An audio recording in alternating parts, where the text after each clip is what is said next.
Welcome to Ganesh study centre. Ganesh study సెంటర్ని ఇప్పటివరకు ఎవరైతే సబ్స్క్రైబ్ చేసుకోలేదో సబ్స్క్రైబ్ చేసుకోండి, అలాగే బెల్ ఐకాన్ మీద క్లిక్ చేసుకోండి. మనం ఈరోజు ఆర్ఎస్ అగర్వాల్ న్యూ ఎడిషన్లో మెన్సురేషన్ 2D అనే టాపిక్ అనేది డిస్కస్ చేయబోతున్నామండి. మన గణేష్ స్టడీ సెంటర్లో ఆర్ఎస్ అగర్వాల్ ఓల్డ్ బుక్తో పాటుగా ఇది ఓల్డ్ బుక్ అండి, న్యూ ఎడిషన్ కూడా చెప్పడం జరుగుతుందండి. అలాగే కిరణ్ అర్థమెటిక్ క్లాసెస్ కూడా చెప్పడం జరుగుతుందండి. ఈ క్లాసెస్ కావాలనుకుంటే Ganesh study centre contact number 8985020648 contact చేసి పూర్తి వివరాలను తెలుసుకోవచ్చు.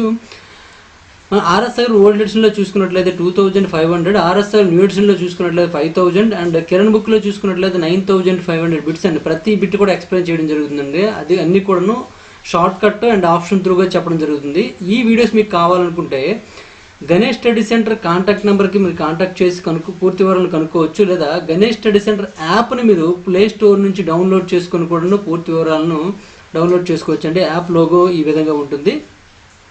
అయితే మనం ఈరోజు ఆర్ఎస్ అగర్వాల్ న్యూ ఎడిషన్లో మెన్సురేషన్ 2Dలో భాగంగా మన బుక్లో చూసుకున్నట్లయితే ఏరియాస్ అని కనిపిస్తుందండి. అందులో ఇప్పటి వరకు మనము 190 క్వశ్చన్స్ కంప్లీట్ చేసామండి. 191 నుండి చూడండి. If the area of an equilateral triangle is 24√3 square centimetres then its perimeter is అని ఇచ్చారండి. అంటే ఇక్కడ సమబాహు త్రిభుజం యొక్క వైశాల్యం అయితే ఇవ్వడం జరిగిందండి. సమబాహు త్రిభుజం యొక్క వైశాల్యము 24 చదరపు సెంటీమీటర్ల అయినప్పుడు చుట్టుకొలత కావాలండి.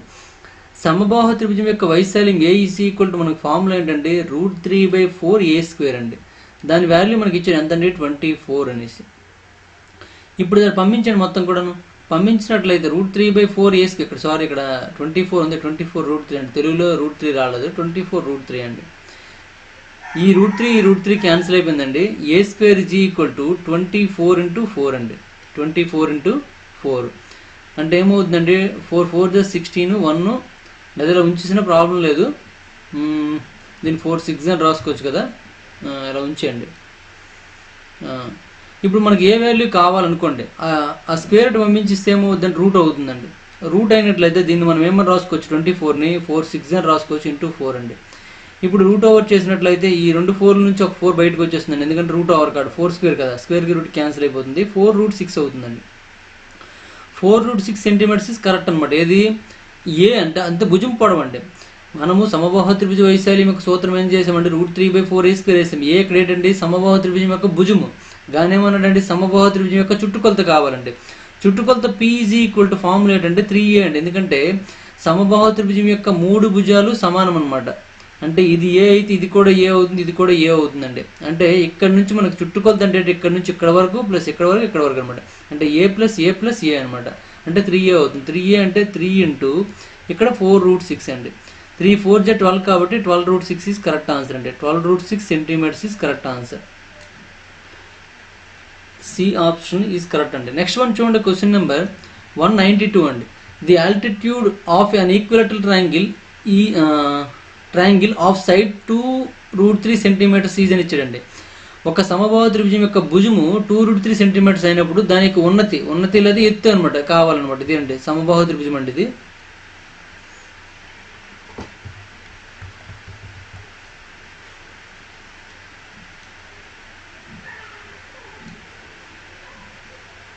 ఇది ఒక సమబాహు త్రిభుజం అనుకున్నట్లయితే ఇది ఎత్తు అవుతుందండి మనకి. ఈ ఎత్తు కావాలండి. డైరెక్ట్గా మనము ట్రయాంగిల్ యొక్క ఇంట్రడక్షన్ చెప్పేటప్పుడు సమబాహు త్రిభుజం యొక్క ఎత్తు h is equal to √3/2a అని చెప్పుకోవడం జరిగిందండి. మీకు గుర్తుంటే ఓకేనండి. ఏ ఈజ్ ఈక్వల్ టు అయితే మాత్రం అంటే వైశాల్యం ఈజ్ ఈక్వల్ టు √3/4a². కానీ ఎత్తు విషయంలో చూసుకున్నట్లయితే ఏంటండి √3/2a అండి. ఆ విషయం మీకు తెలిస్తే వెంటనే వేసి వచ్చండి. h is equal to √3/2 × A value ఎంత అంటే 2√3 కదా, 2 × √3 అండి. ఈ 2 క్యాన్సిల్ అయిపోతుందండి. √3 × √3 అంటే ఏం మిగులుతుందండి, √3² అంటే 3 మిగులుతుందండి. కాబట్టి 3 ఈజ్ కరెక్ట్ ఆన్సర్ అండి. అంటే 3 సెంటీమీటర్స్ ఈజ్ కరెక్ట్ ఆన్సర్ అండి. ఈ విధంగా పెట్టవచ్చు. లేని సందర్భంలో మనం ఏం చేయాలంటే ఇక్కడ ఈ ఫార్ములా నుంచి దీన్ని తీసుకురావచ్చు, లేదా ఇక్కడ మనం ఫార్ములాను తయారు చేయడమే జరగాలండి. ఆ ఫార్ములాను తయారు చేసుకుంటే ఇక్కడ టైం వేస్ట్ అవుతుందండి. ఫార్ములా తయారు చేసేటప్పుడు మనం ఇలా చెప్పడం జరిగిందండి. ఇది ఏ అయితే ఇదేమవుతుందండి, మొత్తం ఎక్కడి నుంచి ఇక్కడ వరకు ఏ, కానీ ఇది మిడ్ పాయింట్ అవుతుందండి. సమబాహు త్రిభుజం యొక్క ఉన్నది ఎప్పుడు కూడాను మధ్య బిందువుని టచ్ చేస్తుంది కాబట్టి ఇది a/2 అవుతుందండి. ఇది కూడా a/2 అవుతుందండి. ఇప్పుడు ఇది ABC అనే ట్రయాంగిల్ మనం తీసుకున్నట్లయితే ఇది D అయితే ఇన్ ట్రయాంగిల్ ఏడిసి మనం అబ్జర్వ్ చేసినట్లయితే ఇది ఒక లంబకోణ త్రిభుజం అండి. లంబకోణ త్రిభుజం ఇది కర్ణం అవుతుంది, ఇది ఈ రెండు కూడా లంబకోణానికి ఆనుకునే భుజాలు అవుతాయండి. దాన్ని ఉపయోగించి చేసుకోవచ్చు అనమాట. అంటే h² plus a/2 whole square is equal to a² అని. అలా మనం చేసినట్లు h² is equal to a² minus ఇదేమవుతుంది a²/4 అవుతుందండి. ఇక్కడ వేసండి a²/4. దట్ ఎంప్లాయిజ్ ఈ 4 ఇక్కడికి వచ్చేస్తుందండి. అంటే 4a² మైనస్ a²/4 అవుతుందండి. దీన్ని ఏం రాసుకోవచ్చు అంటే 3a²/4 అని రాసుకోవచ్చు. మనకి h కావాలి కాబట్టి రూట్ ఓవర్ అవుతుందండి. రూట్ ఓవర్ 3a²/4 అండి. కాబట్టి దేర్ఫోర్ h ఈజ్ ఈక్వల్ ఏమవుతుందండి √3 ఈ a² రూట్ ఓవర్ చేసి a అవుతుందండి, 4 రూట్ ఓవర్ చేసి 2 అవుతుందండి. ఇలా మనం వేసుకోవచ్చు అనమాట. అయితే ఇదంతా కూడా మనము ట్రిగనోమెట్రీ ఇంట్రడక్షన్ చెప్పేటప్పుడు చెప్పానండి. మీకు జామెట్రీలో ట్రిగనోమెట్రీ సంబంధించిన వీడియో ట్రయాంగిల్ సంబంధించిన వీడియో చూసినట్లయితే అక్కడ మీకు ఈ ఫార్ములా ఎలా వచ్చింది చెప్పడం జరిగింది, ఈ ఫార్ములా ఎలా వచ్చింది చెప్పడం జరిగిందండి. కాబట్టి మీకు త్రిభుజం యొక్క సమబాహు త్రిభుజం యొక్క ఎత్తు, సమబాహు త్రిభుజం యొక్క వైశాల్యం ఈ రెండు కూడా గుర్తుంచుకోండి. నెక్స్ట్ వన్ చూద్దామండి. క్వశ్చన్ నెంబర్ 193 అండి. The height of an equilateral triangle is 10 centimetres, its area is అని ఇచ్చాడండి. ఇక్కడ హైట్ అన్నాడు అంటే ఎత్తు ఇచ్చాడండి. సమబాహు త్రిభుజం యొక్క ఎత్తు 10 సెంటీమీటర్లు అండి. అయితే దీని విస్తీర్ణం ఎంత అని అడిగాడండి. సమబాహు త్రిభుజం యొక్క ఎత్తు h ఈజ్ ఈక్వల్ టు మనకు లెక్క ఫార్ములా ప్రకారం ఏంటండి √3/2 a అండి ఈజ్ ఈక్వల్ టు 10 సెంటీమీటర్స్ అనమాట. Therefore a is equal to ఏమవుతుందండి 10 × 2/√3 అవుతుందండి. బైలో √3 ఉండకూడదు కాబట్టి పైకి తీసుకెళ్ళిపోదామా ఉంచుదామా? ఉంచండి, తప్పేం లేదు, ఉంచండి. ఇది పైకి తీసుకెళ్ళకండి. ఇప్పుడు ఏమవుతుందండి ఇది అంటే ఏమైనా మనకి క్యాన్సిల్ అయ్యే ఛాన్స్ ఉందేమో చూద్దాము. ఈజ్ ఈక్వల్ టు 20/20/√3 అండి. లాస్ట్లో మనం చూద్దాం, ఆన్సర్ రాకపోతే పైకి తీసుకెళ్దాం. ఇప్పుడు మనకి ఏమన్నాడండి దాని యొక్క విస్తీర్ణం అడిగాడండి. దాని యొక్క విస్తీర్ణం అడిగినప్పుడు ఇక్కడ రెండు రకాల ఫార్ములాస్ ఉపయోగించవచ్చండి. ఒకటి దాని విస్తీర్ణము a is equal to √3/4 a² అనే ఫార్ములా ఉపయోగించవచ్చు, లేదా a is equal to ½ bh అనే ఫార్ములా ఉపయోగించవచ్చండి. ఈ ½ bh ఉపయోగించినట్లయితే 1/20 బేస్ నేమ్గా తీసుకోవాలంటే ఏగా తీసుకోవాలండి. ఎందుకంటే సమబాహు త్రిభుజం మనం చూసుకున్నట్లయితే ఈ బేస్ కూడా ఏమవుతుందండి ఏ అవుతుందండి. ఇది హైట్ అనమాట, ఏ అవుతుంది కాబట్టి ఏగా తీసుకోవచ్చు. a ఈజ్ ఈక్వల్ ఎంత అండి 20/√3 అండి. నెక్స్ట్ h ఈజ్ ఈక్వల్ ఎంత అండి 10 అండి. ఇలా మనం తీసుకోవచ్చు. ఈ ఫార్ములా ప్రకారం కూడా చేసేయచ్చు అండి. ఈ ఫార్ములా ప్రకారం చేసినట్లయితే చూడండి ఏమవుతుందండి 2 10s కాబట్టి 10 × 10 అంటే 100 అవుతుందండి. 100/√3 అండి. 100/√3 ఆప్షన్లో ఉంది కాబట్టి మన B option is correct answer అండి. ఈ విధంగా మనం ఆన్సర్ పెట్టవచ్చు. మరి దీని ప్రకారం చేస్తే ఏంటి పరిస్థితి? దీని ప్రకారం చేసినట్లయితే చూడండి √3/4 × a² కాబట్టి 20/√3 × 20/√3 అవుతుందండి. 20/√3 × 20/√3. ఈ √3 క్యాన్సిల్ అయిపోయిందండి. 4తో 4 1s 4 5s అండి. 520 ఎంత అండి 100 కాబట్టి 100/√3 అవుతుందండి. 100/√3 ఈ విధంగా చేసుకోవచ్చండి. ఓకేనా? మీకు ఏదైనా ప్రాబ్లం పర్వాలేదండి. ఏ ఫామ్లో ఉపయోగించిన ఈ ఫామ్లో ఉపయోగించిన మనకు ఆన్సర్ వస్తుంది, ఈ ఫామ్లో ఉపయోగించిన ఆన్సర్ వస్తుందండి. అంటే మీకు రెండు ఫార్ములాస్ తెలిసి ఉండాలి. అప్పుడు మీకు సడన్గా ఏది గుర్తొస్తే దాన్ని బట్టి చేయొచ్చు అనమాట. నెక్స్ట్ వన్ చూడండి. క్వశ్చన్ నెంబర్ 194 అండి. The area of 2 equilateral triangle are in the ratio 25:36. The altitude will be ఇచ్చాడండి. Will be in the ratio. రెండు సమబాహు త్రిభుజాల వైశాల్యాలు 25:36 నిష్పత్తిలో ఉన్నాయండి. అయితే వాటి ఎత్తులు ఏ నిష్పత్తిలో ఉంటాయన్నాడండి. సమబాహు త్రిభుజం యొక్క వైశాల్యాల నిష్పత్తి అనేది a² b² రూపంలో ఉన్నట్లయితే దాని యొక్క భుజాల నిష్పత్తి a:b ఉంటుందండి. దాని యొక్క ఉన్నతుల నిష్పత్తి అదే ఎత్తుల నిష్పత్తి, ఉన్నతులు లేదా ఎత్తులండి, ఎత్తుల నిష్పత్తి కూడా a:b ఉంటుంది. ఇంకా మధ్యగత రేఖల నిష్పత్తి అండి, మధ్యగత రేఖల నిష్పత్తి కూడా a:b ఉంటుందండి. అలా ఎందుకంటే వైశాల్యంలో మనకేముందండి, వైశాల్యం a is equal to √3/4 a² అండి. ఇక్కడ స్క్వేర్ ఉంది కాబట్టి వైశాల్యంలో స్క్వేర్ ఉంటుందండి. మరి భుజం పొడవు అన్నప్పుడు ఏమవుతుందండి ఏ కాబట్టి దానికి స్క్వేర్ లేదు కాబట్టి ఈ విధంగా ఉంటుందండి భుజం కానీ ఎత్తు కానీ. అది ఎత్తు h ఈజ్ ఈక్వల్ టు ఏంటండి √3/2 a అన్నాం. అంటే ఏ చూడండి సింగిల్గా ఉంది కాబట్టి నిష్పత్తి కూడా సింగిల్గా ఉంటుందండి.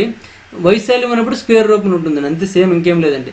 ఇప్పుడు మనకి ఏంటంటే ఎత్తుల నిష్పత్తి అన్నాడు కాబట్టి ఎత్తుల నిష్పత్తి h1:h2 కావాలి కాబట్టి ఈజ్ ఈక్వల్ టు ఏమవుతుందండి √25:36 అండి. √25 అంటే 5 అవుతుందండి, √36 అంటే 6 అవుతుంది. అంటే 5:6 ఈజ్ కరెక్ట్ ఆన్సర్ అండి. అంటే C option is correct answer. Okay, ఈ విధంగా మనం ఆన్సర్ పెట్టుకోవచ్చు అండి. నెక్స్ట్ వన్ చూడండి. Question number 195.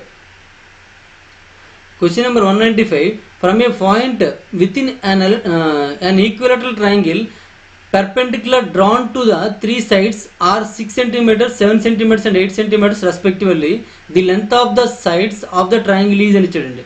ఒక సమబాహు త్రిభుజంలోని ఒక బిందువు నుండి 3 వైపులా గీసిన లంబాలు వరుసగా 6 సెంటీమీటర్లు, 7 సెంటీమీటర్ మరియు 8 సెంటీమీటర్లు అయినట్లయితే ఆ త్రిభుజం యొక్క భుజము పొడవు అడుగుతున్నాడండి. ఆ త్రిభుజం యొక్క భుజం పొడవు కావాలంటే ముందు మనకి ఆ త్రిభుజం యొక్క వైశాల్యం తెలియాలండి. ఎందుకంటే ఇక్కడ మనకి భుజాల పొడవులు ఇవ్వలేదు, కానీ భుజాలకు గీసిన లంబాల పొడవులు ఇచ్చాడండి. అంటే మనం ఈ ట్రయాంగిల్ మనం నీట్గా తీసుకున్నట్లయితే చూడండి, ఒక పెద్ద డయాగ్రామ్ వేసి చూపిస్తాను నేను. అంటే నీట్గా ఉండడం కోసం పెద్ద డయాగ్రామ్ వేస్తున్నాను. ఇది ఒక సమబాహు త్రిభుజం అండి. ఈ సమబాహు త్రిభుజంలో ఏదైనా ఒక బిందువు ఇక్కడ అనుకుందామండి. ఈ బిందువు నుండి మిగిలిన బిందువులకి గీసిన లంబాలు కావాలండి. ఇక్కడ ఈ భుజంకి అయితే ఇది లంబం అండి, ఈ భుజంకి అయితే ఇది లంబం అవుతుందండి, ఈ భుజంకి అయితే ఇది లంబం అవుతుందండి.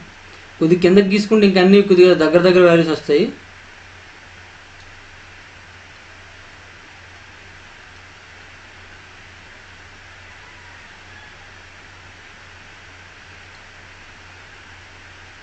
ఇలా లంబం అవుతుందండి.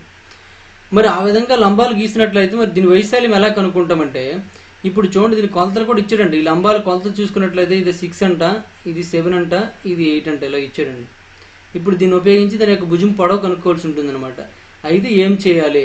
అప్పుడు మనం చేయవలసింది ఏంటంటే, ఇక్కడ మీరు ఒక ట్రయాంగిల్స్లో ఏర్పరచుకోవాలండి.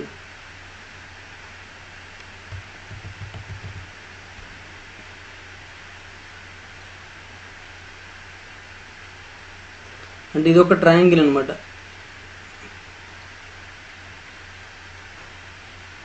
ఇలా ట్రయాంగిల్ ఏర్పరచుకోవాలండి. ఏర్పరచుకున్నట్లయితే దీనికి ఓ అని పేరు పెట్టండి. ఇది ఏబిసి అండి, ఏబిసి అని పేరు పెట్టుకున్నట్లయితే ఈ మొత్తం త్రిభుజం ఏబిసిని నేను 3 ముక్కలుగా చేశానండి. ఏంటండి? ఏఓబి ఒకటి, నెక్స్ట్ ఇంకా బిఓసి ఒకటి, ఇంకోటి ఏంటంటే సిఓఏ ఆర్ ఏఓసి అండి. ఏదైనా ప్రాబ్లం లేదు. Triangle COA, BOC, triangle AOB అని 3 ట్రయాంగిల్స్గా మనం విడదీసామండి. 3 ట్రయాంగిల్గా విడదీసి దాని యొక్క వైశాల్యాలు మనం చూడొచ్చు అనమాట. వైశాల్యం మొత్తం ఈ 3 యొక్క వైశాల్యం కనుక్కోండి, దాని యొక్క నార్మల్ వైశాల్యానికి ఫార్ములా పెట్టండి. ఇప్పుడు ఇది ఒక సమబాహు త్రిభుజం కాబట్టి దీని యొక్క భుజాలు ఏమవుతుందండి? అన్నీ కూడా సమానంగా ఉంటాయి కాబట్టి ఏ అని తీసుకున్నాను నేను. ఇప్పుడు చూడండి, ఏఓబి యొక్క వైశాల్యం ఏమవుతుందండి? హాఫ్ బిహెచ్ ఫార్ములా ఉపయోగించుకున్నట్లయితే, హాఫ్ బిహెచ్ అనే ఫార్ములా ఉపయోగించుకున్నట్లయితే 1/2 ఇంటూ బేస్ ఏమవుతుందండి? ఇప్పుడు ఏఓబి తీసుకున్నట్టు ఇది బేస్ అవుతుందండి, అంటే ఏ ఇంటూ హైట్ ఏమవుతుందంటే 7 అండి, ఇంటూ 7 ప్లస్ బిఓసి తీసుకున్నట్లయితే 1/2 ఇంటూ ఏ ఇంటూ 8 అవుతుందండి. ఇక్కడ 1/2 ఇంటూ ఇక్కడ ఏ ఇంటూ హైట్ ఎంత అండి? ఇక్కడ 6 అండి. ఏది? ఏఓసి యొక్క లేదా సిఓఏ యొక్క త్రిభుజం యొక్క బేస్ ఏ అవుతుందండి, హైట్ ఏమవుతుందండి? 6 అవుతుందండి. ఇలా మొత్తం మనం కలిపామండి. ఈ దేనికి సమానం అండి? మొత్తం ట్రయాంగిల్ ఏబిసి యొక్క వైశాల్యానికి సమానం అండి. ట్రయాంగిల్ ఏబిసి యొక్క వైశాల్యం ఏమవుతుందండి? √3/4a² అవుతుందండి. ఎందుకంటే ఇది ఒక సమబాహు త్రిభుజం కాబట్టి సమబాహు త్రిభుజం యొక్క వైశాల్యం ఫార్ములా ఏంటంటే √3/4a² కాబట్టి దానికి సమానం చేసామండి. ఇప్పుడు చూడండి, అన్నింటిలో కూడా ఏముందండి కామన్? 1/2 ఉందండి, ఏ ఉందండి, కాబట్టి a/2 కామన్ తీస్తానండి నేను. తీసిస్తే ఇంకా రిమైనింగ్ ఏముంటుందండి? ఇక్కడ 7 + 8 + 6 రిమైనింగ్ ఉందండి. ఇక్కడ చూసుకున్నట్లయితే ఇది √3/4a² అండి. ఓకేనండి. ఈ స్క్వేర్కి ఈ ఏకి క్యాన్సిల్ అయిపోయిందండి. 2 1s 2 2s అండి. ఓకేనా. ఇక్కడ ఏ మిగిలిందండి? ఏ ఈజ్ ఈక్వల్ టు ఇక్కడ చూడండి 7 + 8 అంటే 15 అండి, 15 + 6 అంటే 21 అండి, 21. ఇక్కడ √3/2 ఉందండి, ఇటు వస్తే ఏమవుతుందండి? 2/√3 అవుతుందండి. మనకి త్రిభుజం యొక్క భుజం పొడవు అడిగండి, ఇదే కదండి భుజం పొడవు. కాబట్టి ఏమైందండి? 21 2s అంటే 42 అవుతుందండి. 42 ఇంటూ 1/√3 అవుతుందండి. ఇక్కడ మనకు ఆప్షన్లో అలా లేదండి, 42 ఇంటూ 1/√3 రూపంలో లేదండి. కాబట్టి ఏం చేద్దామంటే రేషనలైజింగ్ చేద్దామండి. అంటే డినామినేటర్లో √3 ఉండకూడదు, పైకి తీసుకెళ్ళాలంటే √3తో గురించి √3తో భాగించండి. భాగిస్తే ఏమవుతుందండి? 42√3/√3 ఇంటూ √3 అంటే 3 అవుతుందండి. 3తో క్యాన్సిల్ చేసినట్లయితే 3 1s 3 అండి, 3 4s 12 అండి. కాబట్టి ఆన్సర్ ఏమవుతుందండి? 14√3 అవుతుందండి. 14√3 చూడండి, ఎక్కడ చూడండి 14√3 బి ఆప్షన్ ఉందండి. B option is correct answer అనమాట. ఓకేనండి. ఈ విధంగా చేసుకోవచ్చు. కొద్దిగా ఇంటెలిజెన్స్తో చేయవలసి ఉంటుందండి క్వశ్చన్. ఈ క్వశ్చన్ అనేది ఇప్పటికీ మన ఎస్ఐ ఎగ్జామ్లో చూసుకున్నట్లయితే 3 times రిపీట్ అయిందండి, సేమ్ క్వశ్చన్ అనమాట. ఒకసారి వాల్యూస్ మారాయండి, 2 సార్లు వాల్యూస్ కూడా మారలేదండి. అంత ఇంపార్టెంట్ క్వశ్చన్ అనమాట. చూడండి 3 టైమ్స్ రిపీట్ అయిందండి. మనం ఆల్రెడీ ఒక వీడియో కూడా దీనికి ప్రీవియస్ పేపర్ చేసేటప్పుడు ఈ వీడియోలో చెప్పడం కూడా జరిగిందండి క్వశ్చన్. నెక్స్ట్ వన్ చూడండి, క్వశ్చన్ నెంబర్ 196 అండి. If X is the length of a median of an equilateral triangle then its area is అని ఇచ్చాడండి. ఒక సమబాహు త్రిభుజం యొక్క మధ్యగత రేఖ పొడవు ఎక్స్ అయితే అప్పుడు దాని వైశాల్యం ఎంత అని అడిగాడండి. మధ్యగత చూడండి, సమబాహు త్రిభుజం యొక్క మధ్యగత రేఖ దాని యొక్క ఉన్నతికి సమానం లేదా ఎత్తుకు సమానం అండి. దాని యొక్క ఎత్తుకు సమానం అండి. ఇప్పుడు సమబాహు త్రిభుజం అయినప్పుడు మాత్రం మధ్యగత రేఖ ఎత్తుకు సమానం అవుతుందండి. దాని ప్రకారం మనం చూసుకున్నట్టు హెచ్ ఈజ్ ఈక్వల్ టు ఏమవుతుందండి, √3/2a కదండి, ఈజ్ ఈక్వల్ టు ఎక్స్ అండి. దీని నుంచి మీకు ఏ ఏమవుతుందండి, ఏ ఈజ్ ఈక్వల్ టు 2x/√3 అవుతుందండి. ఏ ఈజ్ ఈక్వల్ టు ఏమవుతుందండి, 2x/√3 అవుతుంది. ఇప్పుడు మనకి ఏం కావాలంటే దాని యొక్క వైశాల్యం కావాలి. ఏ ఈజ్ ఈక్వల్ టు ½ BH ఫామ్లో ఉపయోగించవచ్చు, లేదా ఏ ఈజ్ ఈక్వల్ టు √3/4a² ఫామ్లో ఉపయోగించవచ్చు. మీకు నచ్చిన ఫామ్లో ఉపయోగించండి. ఏ ఈజ్ ఈక్వల్ టు ½ BH ఉపయోగించినట్లయితే ఆ ఏ ఇక్కడ బేస్ ఏమవుతుందండి, 2x/√3 అవుతుందండి. 2x/√3. హెచ్ ఈజ్ ఈక్వల్ ఎంత అండి, ఎక్స్ అండి. అలా వేసేయచ్చు. అప్పుడు ఏమవుతుందండి, 2 క్యాన్సిల్ అయిపోయిందండి. ఎక్స్ ఇంటూ ఎక్స్ ఏమవుతుందండి, x² అవుతుంది. x²/√3 అండి. ఇక్కడ ఆప్షన్లో చూడండి, x²/√3 ఆప్షన్లో లేదండి. x²/√3 లేదండి. లేదు కాబట్టి ఏం చేస్తారంటే రేషనలైజ్ చేయాలి. కాబట్టి √3/√3తో మల్టిప్లై చేసినట్లయితే పైకి √3 వెళ్ళిపోతుందండి. అంటే √3x²/√3 ఇంటూ √3 ఏమవుతుందండి, 3 అవుతుందండి. అంటే √3x²/3 ఈజ్ కరెక్ట్ ఆన్సర్. అంటే D option is correct answer అండి. లేదు ఈ ఫార్ములా ప్రకారం చేశారనుకోండి, ఈ ఫార్ములా ప్రకారం చేసినట్లయితే A is equal to √3/4 into small A ఇది వచ్చిందండి. ఏంటంటే 2x/√3² వచ్చిందండి. ఏమవుతుంది చూడండి, ఇక్కడ ఈ √3 ఇలా ఉంచండి. 2x² అంటే ఏమవుతుందండి, 4x² అవుతుందండి. బై 4 ఇంటూ √3² అంటే ఎంత అవుతుందండి, 3 అవుతుందండి. ఈ 4 క్యాన్సిల్ అయిపోతే √3 ఇంటూ x² అవుతుంది. √3 ఇంటూ x² బై ఇక్కడ 3 మిగిలిందండి. చూడండి ఆన్సర్ సరిపోయిందో లేదండి. ఇలా మనం 2 రకాలుగా చేసుకోవచ్చు. ఎలా ఏ ఫార్ములాను ఉపయోగించవచ్చండి. ఓకేనా, అర్థమైంది అనుకుంటాను. నెక్స్ట్ వన్ చూడండి, క్వశ్చన్ నెంబర్ 197 అండి. ABCD is a square. E is the midpoint of BC and F is the midpoint of CD. The ratio of the area of the triangle AEF to the area of the square ABCD is అని ఇచ్చాడండి. ABCD ఒక చతురస్రం అటండి. ఈ BC యొక్క మధ్య బిందువు మరియు F CD యొక్క మధ్య బిందువు అటండి. అయితే త్రిభుజం AEF చతురస్రము ABCD వైశాల్య నిష్పత్తి అని అడిగాడండి. చూడండి ఇక్కడ ఇటువంటి క్వశ్చన్స్ కొద్దిగా కష్టం అవుతాయి. ఒక్కసారి చూద్దాం, మీకు డయాగ్రామ్ వేస్తేనే నీట్గా అర్థమైపోతుంది. ABCD అనేది ఒక చతురస్రం అండి.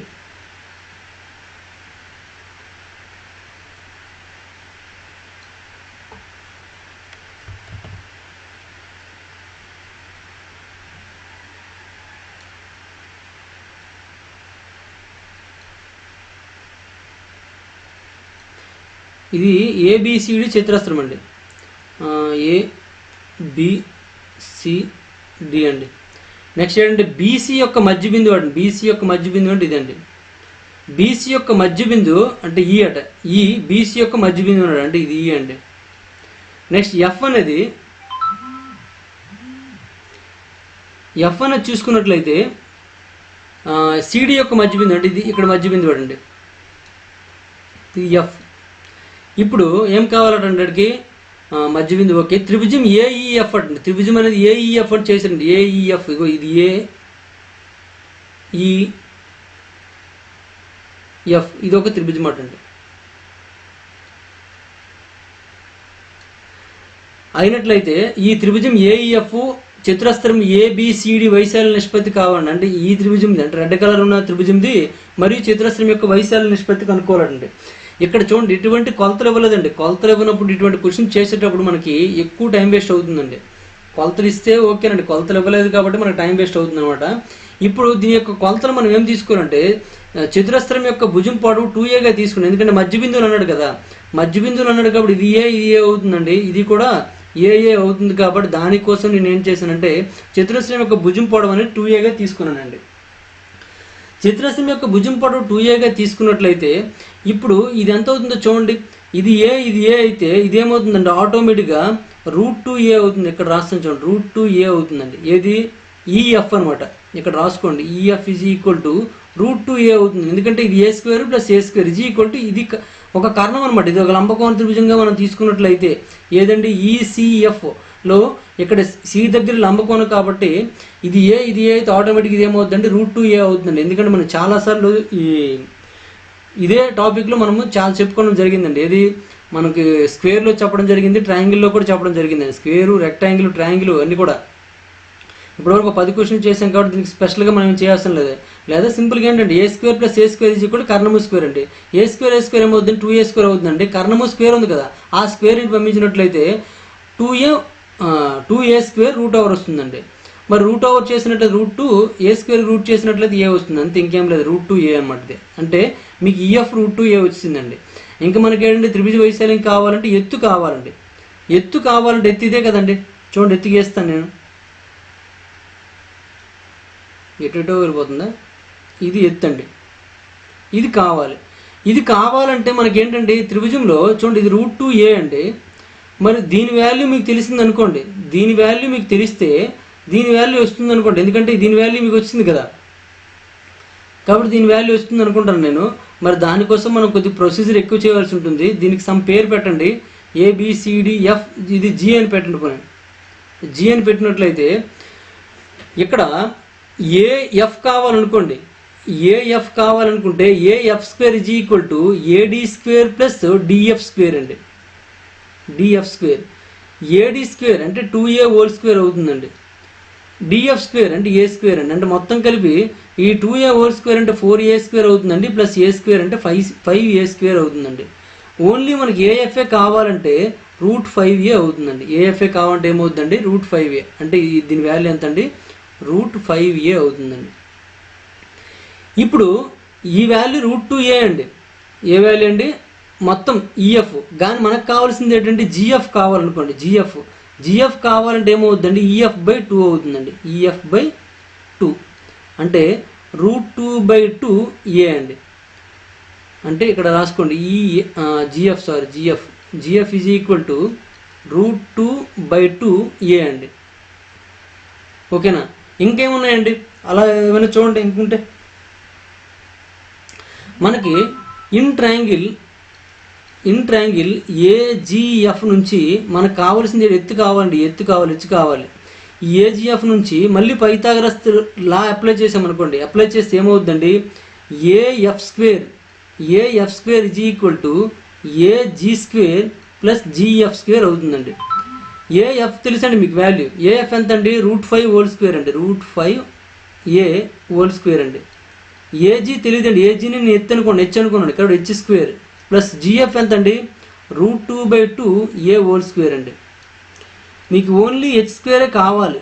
H² కావాలంటే ఇప్పుడు చూడండి, √5² కాబట్టి √5 అంటే మనకి స్క్వేర్ చేస్తే 5 అవుతుందండి. 5a² అయ్యిందండి. ఇది పంపించండి. పంపించినప్పుడు చూడండి, ఇక్కడ √2² అంటే ఏమవుతుందండి 2 అవుతుందండి. a² అండి బై 2² అంటే ఏమవుతుందండి 4 అవుతుందండి. 2 1s 2 2s అనమాట.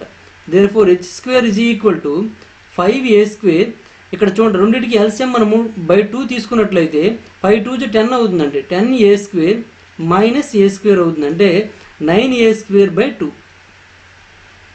9a²/2. ఓన్లీ మీకు దీని నుంచి HA కావాలనుకోండి. HA కావాలంటే √ఓవర్ అప్లై చేయాలి కాబట్టి √ఓవర్ 9a²/2 చేసినట్లయితే 9కి √ఓవర్ ఎంత అండి 3 కాబట్టి 3a/√2 అవుతుందండి. 3a/√2. ఓకేనండి, ఇంతవరకు బాగానే ఉందండి. ఇప్పుడు మనకు కావాల్సింది ఏంటండి ఈ రెండింటి యొక్క వైశాల్యాల నిష్పత్తి కావాలండి. ఇక్కడ అయిపోతుంది అనుకుంటాను, చూద్దాం చేయగలమలేము. ఏది ఇప్పుడు త్రిభుజం AEF యొక్క వైశాల్యము, చతురస్రము ABCD యొక్క వైశాల్యం కావాలండి. రెండింటి యొక్క నిష్పత్తి కావాలి. AEF యొక్క వైశాల్యం మనం చూసుకున్నట్లయితే AEF అండి, ఇది ABCD అండి. ఇది త్రిభుజము, ఇది చతురస్రము. త్రిభుజం వైశాల్యం చూసుకున్నట్లయితే హాఫ్ BH కదండి. అంటే 1/2 ఇంటూ ఇక్కడ B ఏమవుతుందండి √2a అవుతుందండి. √2a. H ఎంత అవుతుందండి 3a/√2 అవుతుందండి. దీని యొక్క నిష్పత్తి. మళ్ళీ ABCD యొక్క వైశాల్యం చూసుకున్నట్లయితే ఏంటండి భుజము స్క్వేర్ కదా, సైడ్ స్క్వేర్ చతురస్రం యొక్క వైశాల్యం ఏంటంటే ఏ స్క్వేర్ సైడ్ స్క్వేర్ కాబట్టి 2a హోల్ స్క్వేర్ అవుతుందండి. ఇప్పుడు చూడండి ఈ రూట్ 2 క్యాన్సిల్ అయిపోయిందండి. 3 ఇంటూ ఏ స్క్వేర్ అంటే 3a స్క్వేర్ అవుతుందండి. 3a² 2 ఈస్టు ఇక్కడ √2a హోల్ స్క్వేర్ అంటే ఏమవుతుందండి 4a² అవుతుందండి. ఈ ఏ స్క్వేర్ క్యాన్సిల్ అయిపోయింది. ఈ 2 ఒకటి పంపించారు అనుకోండి 3:2 4 ఎంత అవుతుందండి 8 అవుతుందండి. అంటే 3:8 ఈజ్ కరెక్ట్ ఆన్సర్ అండి. 3:8 ఇక్కడ చూడండి డి ఆప్షన్ ఉంది కాబట్టి D option is correct answer అండి. ఈ విధంగా మనం చేయాల్సి ఉంటుంది అనమాట. ఓకేనండి. ఎంత పొడుగైందో చూడండి. ఇక్కడ కూడా మనం ఏంటంటే ఇది ఏ అయితే √2a అని చెప్పేసాం డైరెక్ట్గా, దానికి కూడా మనం పైథాగరస్ లా అప్లై చేసినట్లయితే ఇక్కడ ఒక సమ్ వస్తుందండి. ఎక్కడో పైథాగరస్ లా అప్లై చేసాము, ఎక్కడో పైథాగరస్ లా అప్లై చేసాము, ఎక్కడో పైథాగరస్ లా అప్లై అవుతుందండి. 3 సార్లు చేయవలసి ఉంటుందండి. తర్వాత వైశాల్యాలు త్రిభుజం యొక్క వైశాల్యం కనుక్కోవాలి, చతురస్రం యొక్క వైశాల్యం కనుక్కోవాలి, రెండింటికి నిష్పత్తి చేయాల్సి ఉంటుంది అనమాట. ఓకేనండి. ఇంత పెద్ద సమ్ము కొద్దిగా ఇటువంటి సమ్స్ ఇచ్చినప్పుడు మీకు ఎక్కడైతే వాల్యూస్ అయితే ఉండవో మరి మీకు డయాగ్రామ్ వేసినట్టు కొద్దిగా కన్ఫ్యూజన్, మీకు డయాగ్రామ్ వేసినట్టు అర్థమైపోతుందండి. ఇప్పుడు ఈ త్రిభుజ వైశాల్యం కావాలంటే ఇది కావాలండి, ఇది కావాలంటే మనకి ఈ బేస్ ఉండాలి, మరి ఇది ఉండాలి. మరి బేస్ వాల్యూ కనుక్కోవాలంటే ఈ 2 తెలిస్తే బేస్ వాల్యూ కనుక్కోవచ్చు, ఈ 2 తెలిస్తే ఇది కనుక్కోవచ్చు. అంటే పైథాగరస్లా 2 అప్లై చేయాలి. మళ్ళీ ఇది కావాలంటే పైథాగరస్లా అప్లై చేయాలి. అంటే 3 చేయాలి. తర్వాత వైశాల్యం అంటే మొత్తం 5 సమ్స్ చేయాలన్నమాట ఇక్కడ. అంటే యాక్చువల్గా ఈ సమ్ చేసే సమయంలో 5 సమ్స్ చేసేవచ్చండి మిగిలిన సమ్స్ అయితే. కాబట్టి ఇటువంటి క్వశ్చన్స్ని మీరు సింపుల్గా ఏం చేసుకోవచ్చు అంటే స్కిప్ అని చెప్పుకోవచ్చండి. క్వశ్చన్ చదవాలనే మీకు క్లారిటీ రావాలన్నమాట. ఇక్కడ ఈ విధంగా డయాగ్రామ్ వేసేయండి, తప్పేం లేదండి. డయాగ్రామ్ వేసేయండి, ఒక 10 సెకండ్లు వేస్ట్ అయితే అవును. డయాగ్రామ్ వేసిన తర్వాత ఇలా మీకు అంచనాకు వస్తారనమాట. డయాగ్రామ్లో ఎటువంటి కొలతలు లేవు, ఇటువంటి చేసినప్పుడు టైం వేస్ట్ అవుతుంది కాబట్టి స్కిప్ దిస్. డయాగ్రామ్ మాత్రం దాని మీద రఫ్ వర్క్ చేయకండి, దాని పక్కన కొంత ప్లేస్ వదిలేయండి. ఎప్పుడైతే మీరు రఫ్ పేపర్లో సమ్ చేస్తుంటారో ఏదైతే సమ్ రాదో దాన్ని స్కిప్ చేస్తారు కదండి. స్కిప్ చేసినప్పుడు మాత్రం ఖచ్చితంగా క్వశ్చన్ నెంబర్ వేయాలి. అప్పుడు వరకు మీరు ఎంత డేటా రాశారో అంత డేటా రాసి దానికైతే కొంత రఫ్ స్పేస్ వదిలేయాలి. ఓకేనండి. రఫ్ స్పేస్ వదిలితేనే మీరు కరెక్ట్గా చేసినట్టు అని అర్థం అనమాట. మీరు ఒకవేళ రఫ్ స్పేస్ అనేది కొద్దిగా వదిలేరనుకోండి, అంటే డయాగ్రామ్ వేస్తారండి, ఇప్పుడు ఈ ప్లేస్ మాత్రమే రఫ్గా వదిలేరనుకోండి, తర్వాత సమ్ ఇక్కడ చేస్తారనుకోండి, అప్పుడు మీరు చేయవలసిన పని ఏంటంటే మరొక రఫ్ షీట్ తీసుకుంటారు కదా, అప్పుడు ఆ రఫ్ షీట్ ఇలా పెట్టుకోండి ఇక్కడ నుంచి కిందకి. అంటే ఈ క్వశ్చన్కి ఆనుకొని ఇక్కడ చేస్తారు, కంటిన్యూషన్ అంతా కూడా ఏంటంటే దీని కింద పేపర్కి వచ్చేది అంతే. 2 కలిపి ఒకే పేపర్ ఉన్నట్టు ఉంటుంది. మనం పేపర్ విడదీస్తేనే 2 పేపర్లా ఉంటాయి. ఓకేనా? అలా మీరు సెట్ చేసుకోవాలన్నమాట. కన్ఫ్యూజ్ కాకూడదండి. ఎట్టి పరిస్థితిలో కూడాను మనం ఒక క్వశ్చన్ చేసి ఆన్సర్ వచ్చిన తర్వాత అది ఆప్షన్లో పెట్టేటప్పుడు కానీ లేదా ఆ క్వశ్చన్ చేసే ప్రాసెస్లో కానీ టైం వేస్ట్ చేసుకుంటే అంతకంటే సర్వనాశనం మరొకటి లేదండి. అంటే మీ చేతులారా మీ యొక్క భవిష్యత్తు మీరే పాడు చేసుకునే అవుతారనమాట. కాబట్టి ఇప్పటి నుండే మీరు ఏంటంటే రఫ్ నోట్స్ని మేనేజ్ చేయడం నేర్చుకోండి. చాలామంది ఏం చేస్తారంటే అర్థమెటిక్ ప్రాక్టీస్ కదా అనేసి ఒక న్యూస్ పేపర్ మీద ఎక్కడెక్కడ రకరకాల ప్లేసులు మిగిలి తెచ్చుకోండి, ఆ ప్లేస్ సందుల్లో ఉంటా అలా చేస్తారండి. అది మీరు ఒక్క శ్రీనివాస రామానుజన్కి చెందుతుందండి. ఆ శ్రీనివాస రామానుజన్ చిత్తు పేపర్ల మీద, గోడల మీద, కింద ఫ్లోరింగ్స్ మీద ఎక్కడ పడితే అక్కడే చేసుకుంటేవాడండి. అప్పుడు పేపర్ కొనడానికి డబ్బులు లేక అలా చేసేవాడండి. మీకు ఆ ప్రాబ్లం ఏం లేదండి. ఖచ్చితంగా మ్యాథ్స్ రఫ్ వర్క్ చేశారంటే మాత్రము ప్లెయిన్ పేపర్ మీద, చాలా చీప్ పేపర్ అండి, బ్లాక్గా ఉండే పేపర్, అంటే చూడండి మరీ తెల్లటి పేపర్లు వాడవలసిన లేదు, బ్లాక్గా ఉండే పేపర్ అయినా సరే ఒక క్లారిటీగా చేయండి. ఒకదానిలో ఒకటి ఇరికించొద్దు. ఎప్పుడైతే మీరు ఇక్కడ ఇరికించడం నేర్చారో మీ ఎగ్జామ్లో కూడా అలాగే ఇరికించడం అలవాటు అయిపోతుందండి. అలా ఇరికిస్తే టైం వేస్ట్ అయిపోతుంది అనమాట. ఇక్కడ చూడండి నేను ఇరికించాను చూడండి, ఇదంతా కూడాను ఇలా ఇరికించుకుంటూ పోతే టైం వేస్ట్ అండి, టైం వేస్ట్ కూడాను. ఎప్పుడు కూడా ఎట్టి పరిస్థితులు అంటే చేయకండి. మనకి ఇక్కడ స్పేస్ అనేది తక్కువ ఉందని మళ్ళీ నెక్స్ట్ పేజ్కి వెళ్ళిపోతే క్వశ్చన్ డయాగ్రామ్ కనిపించదనే ఉద్దేశంతో ఈ సందులో నేను ఇరిగించానండి. మీరు అలా అంటే పనులు ఏమి చేయకండి. ఓకేనా? నెక్స్ట్ వన్ చూడండి, క్వశ్చన్ నెంబర్ 198 చూడండి. If the area of a square with side A is equal to the area of the triangle with base A, then the altitude of the triangle is అని చూడండి. భుజం పొడవు ఏ ఉన్న చతురస్ర వైశాల్యానికి సమాన వైశాల్యం కలిగిన త్రిభుజ భూమి చూసుకున్నట్లయితే ఏ ఆడండి. అయినా త్రిభుజం యొక్క ఎత్తు కావాలండి. ఇది త్రిభుజం అండి, ఇది చతురస్రం అండి. త్రిభుజం యొక్క వైశాల్యం ఏంటంటే ఆఫ్ BH అండి. చతురస్రం యొక్క వైశాల్యం ఏంటంటే A² అండి. ఇప్పుడు ఆఫ్ BH అంటే ఇప్పుడు B అనే త్రిభుజం యొక్క భూమి ఏ ఇచ్చాడండి, A ఇంటూ H వాల్యూ కావాలండి. ఈజ్ ఈక్వల్ టు ఇక్కడ 2 కూడా త్రిభుజం యొక్క వైశాల్యము మరియు చతురస్రం వైశాల్యం సమానం అన్నాడండి. కాబట్టి ఇది ఈక్వల్ టు సమానం చేస్తాం. ఈ A ఈ స్క్వేర్ క్యాన్సిల్ అయిపోయిందండి. మనకేం కావాలి, H కావాలండి. H is equal to A ఈ 2 ఇటు వస్తే ఏమవుతుందండి, ఇంటూ 2 అవుతుంది. ఇక్కడ 2a అనమాట. అంటే h ఈజ్ ఈక్వల్ టు ఏమైందండి 2a అండి. h is equal to 2a is correct answer అనమాట. నెక్స్ట్ వన్ చూడండి, క్వశ్చన్ నెంబర్ 199 అండి. An equilateral triangle is described on the diagonal of a square. What is the ratio of the area of the triangle to that of the square? చతురస్రం కర్ణంపై ఒక సమబాహు త్రిభుజం ఉందండి. అయినా త్రిభుజం యొక్క వైశాల్యము చతురస్ర వైశాల్య నిష్పత్తి అన్నాడండి. చూడండి, ఇక్కడ చతురస్రం యొక్క కర్ణం ఆల్రెడీ ఇటువంటి సంబంధించి మనం ఇంతకు ముందు వీడియోలో అనుకుంటా చేశాను నేను. ఇదొక చతురస్రం అండి. ఈ చతురస్రంలో ఏదో ఒక కర్ణం అండి, ఇదొక కర్ణంగా తీసుకున్నట్లయితే ఈ కర్ణం పైన మనకేముందండి, ఇదొక కర్ణంగా తీసుకుంటే ఈ కర్ణం పైన ఒక సమబాహు త్రిభుజం ఉందండి. అంటే ఇలా వస్తుంది అనమాట.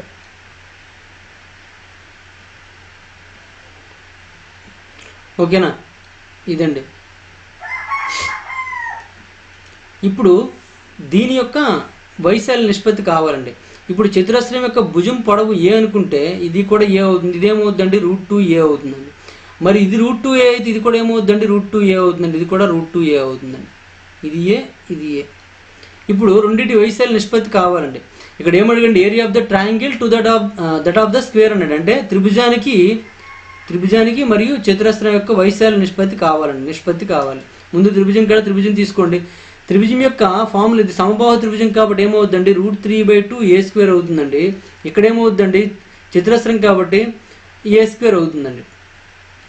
ఇక్కడ చూడండి √3/2 ఇక్కడ ఏ ప్లేస్లో ఎంత ఉన్నట్టు √2a ఉందండి. కాబట్టి √2a² అండి. ఇక్కడ చతురస్ర విషయంలో ఏ ప్లేస్లో ఏ ఉందండి కాబట్టి a² అలా వేసేయండి. అంటే ఏమవుతుంది చూడండి, ఇక్కడ √3/2 ఇంటూ 2a √2a² కాబట్టి √2 కాబట్టి ఏమవుతుంది 2 అవుతుందండి. a² అంటే a² అలా వేసేయచ్చు. ఈజ్ ఈక్వల్ టు a² అండి.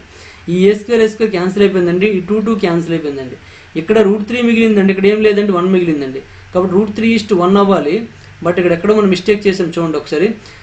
చతురస్రం కర్ణంపై ఒక సమబాహు త్రిభుజం ఉంది. అయినా త్రిభుజ వైశాల్యం మరియు చతురస్ర వైశాల్య నిష్పత్తి అన్నాడు.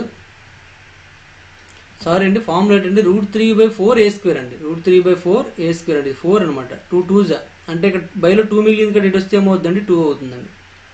అంటే √3:2 అనమాట. √3:2. ఓకేనా, ఈ విధంగా మనం ఆన్సర్ చేసుకోవచ్చు అండి. ముందు సమ్లో చూద్దాం. ఆఫ్ బిహేవ్ చేసాం, ఓకే, ప్రాబ్లం లేదు. ఎక్కడ మార్చాలి అంతే రండి. √3/4 వేసానండి. √3/4a² అంటే చూడండి, ఫార్ములా మిస్ అయిపోతే తప్పు అయిపోతుంది అనమాట. అందుకే మనకి ఇక్కడ ఆప్షన్లో రాలేదు. ఓకే, ఆప్షన్లో మనకి √3:1 వచ్చింది, అదే పెట్టేస్తాం, అక్కడ తప్పు అయిపోతుందండి.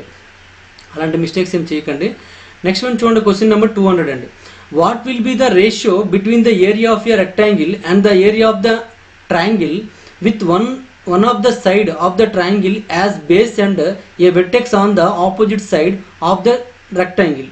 దీర్ఘచతురస్రం యొక్క భుజాలలో ఒక దానిని భూమిగాను మరియు ఎదురుగా ఉన్న భుజంపై శీర్షాన్ని ఒక త్రిభుజం కలిగి ఉందండి. ఎదురుగా ఉన్న భుజంపై శీర్షాన్ని ఒక త్రిభుజం కలిగి ఉందండి. అయినా దీర్ఘచతురస్రం యొక్క వైశాల్యము మరియు త్రిభుజం యొక్క వైశాల్యం మధ్య నిష్పత్తి అని అడిగాడండి. ఎప్పుడు కూడా వాడు గుర్తుపెట్టుకోండి, దీర్ఘచతురస్రం కానీ చతురస్రం కానీ మరియు ఇంకోటి ప్యారలలోగ్రామ్ అండి, అంటే సమాంతర చతుర్భుజం కానీ ఆ విధంగా ఏవైనా మనం తీసుకున్నట్లయితే చూడండి ఒకసారి మీకు బొమ్మ వేసి మీకు ఎక్స్ప్లెయిన్ చేసి మీకు నీట్గా అర్థమైపోతుంది. ఇది ఒక దీర్ఘచతురస్రం అండి. ఇది దీర్ఘచతురస్రం అవని, చతురస్రం అవని మరియు ప్యారలలోగ్రామ్ అంటే సమాంతర చతుర్భుజం అవని ఒక దీర్ఘచతురస్రం యొక్క ఒక భుజము భూమిగాను, చూడండి ఒక భుజాల్లో ఒకటి భూమిగానట అండి. ఇది ABCD అని ఒక దీర్ఘచతురస్రం తీస్తే AB అనేది ఒక భుజముగాను ఉంటే, దేనికి భుజం అంటే త్రిభుజం యొక్క భుజంగా ఉండి ఈ CD అంటే దాని ఎదురుగా ఉండే భుజం పైన ఏ ప్లేస్లో మీరు పాయింట్ తీసుకోండి. CD ఇక్కడ తీసుకోండి, ఇక్కడ తీసుకోండి, ఎక్కడ తీసుకోండి, ఎక్కడ తీసుకోండి, ఎక్కడ తీసుకున్నా సరే దాన్ని ఒక త్రిభుజంగా మనం నిర్మించినట్లయితే, ఇలా త్రిభుజంగా నిర్మించినట్లయితే, ఎక్కడ తీసుకొని అనుకోండి, ఇలా నిర్మించినట్లయితే ఎక్కడ తీసుకోండి, ఇక్కడ తీసుకొని అనుకోండి, ఎక్కడ తీసుకోండి, దాని యొక్క వైశాల్యాలు ఏమవుతాయి అంటే సమానంగా ఉంటాయి. మరియు ఈ దీర్ఘచతురస్రం వైశాల్యంలో సగం ఉంటుంది.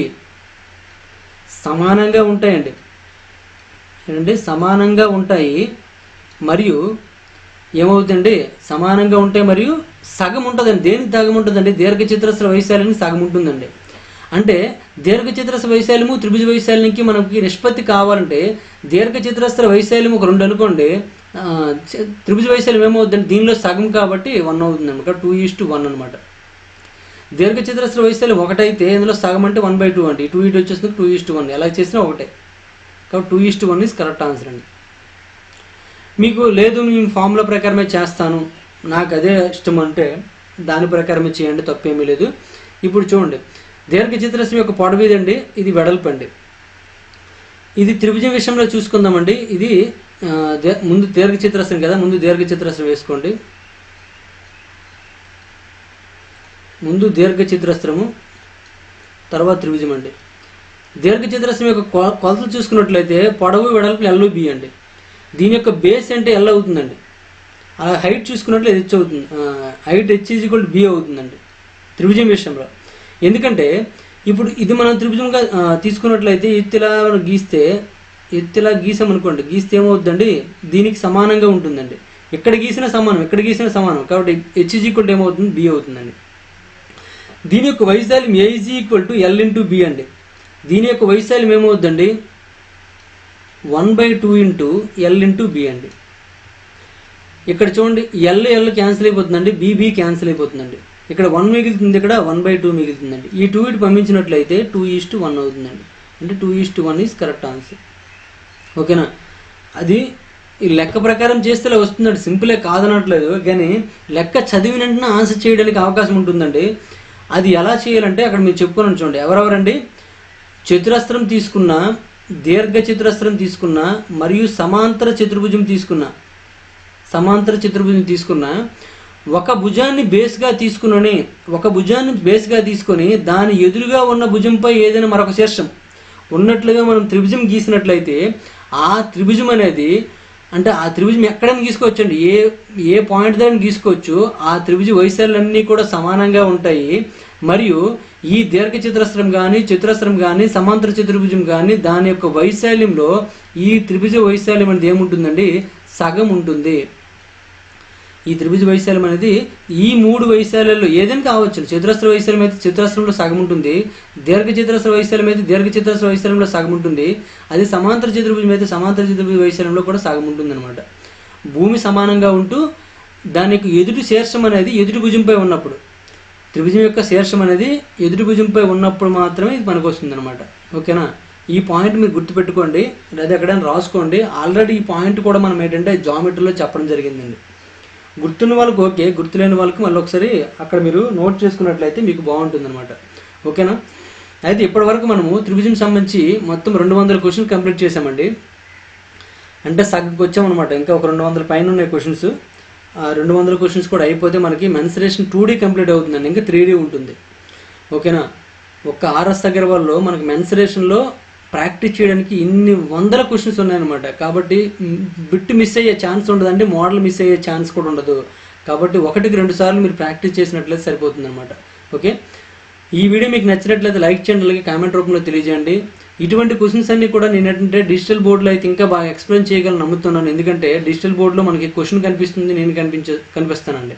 మనం ఆర్ఎస్ అగర్వాల్ ఓల్డ్ బుక్ చూసుకున్నట్లయితే నేను కనిపించానండి, ఆర్ఎస్ అగర్వాల్ న్యూ ఎడిషన్లో అయితే నేను కనిపించట్లే.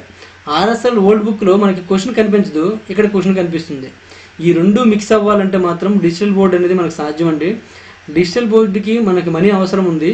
ఆ మనీ కోసం ఏంటంటే మీ ఫ్రెండ్స్ని ఒకరు లేదా ఇద్దరిని మీరు మన ఛానల్లో జాయిన్ చేసినట్లయితే ఖచ్చితంగా వీలున్నంత తొందరగా మన డిజిటల్ బోర్డు తీసుకొని డౌట్ సెషన్ స్టార్ట్ చేయాలనుకుంటున్నాను. అంటే ఆ డౌట్ సెషన్ ఎలా ఉంటుందంటే, మీకు ఒక టాపిక్ నేను ముందు రోజు నేను ఇస్తాను. అంటే ఈరోజు ఒక ఎల్సిఎం ఎస్ఎఫ్ టాపిక్ అనుకోండి, లేదా మెన్సురేషన్ అనుకోండి, మెన్సురేషన్ టాపిక్ అని నేను పలానా డేట్కి మెన్సురేషన్ టాపిక్ నేను డౌట్ సెషన్ పెడతానని చెప్తానండి.